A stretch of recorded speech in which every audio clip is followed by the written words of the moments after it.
So the why and the how.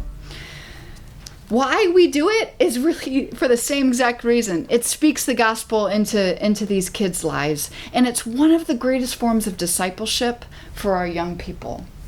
My husband was a youth pastor, and he loved incorporating music into youth group functions. Now, specifically, he loved U2. And let me just say, I should say he loves U2. And when Sandra talked last night about skipping youth group, to go to a U2 concert, that was my husband who led that initiative. So it was Sandra and a couple other kids in the youth group, and it was kind of this, let's go. And so they did, and this is, for him, it was worship to be at a U2 conference. He'd talk hours about, all that, but he loved incorporating singing into our youth group time. And I think that had a huge impact on many who had him as a leader. They would say, and I've talked with some of them, that their willingness to sing and sing out in church and embrace worship started there. It started in their youth group.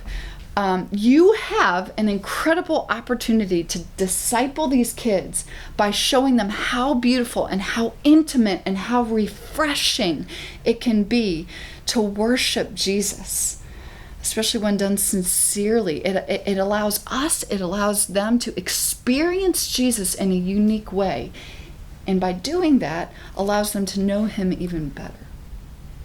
So how then do we incorporate this into our youth group? How does discipleship happen in the midst of it?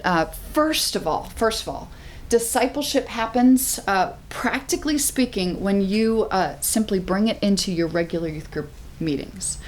Some of you who have never sung in youth group before might be rolling your eyes, and I get it, because you may not literally be able to even imagine how you would start doing something like that now.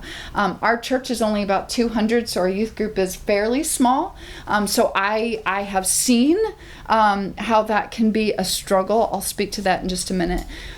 What I'm noticing, what my husband and I notice especially, is that if you're going to incorporate singing in youth group, it helps if it starts when they're younger, ideally in their elementary school, Sunday school classes, at the very latest, the junior high ministry. So if your church does not regularly incorporate singing and forms of worship in the early years, that's where I'd encourage you to start.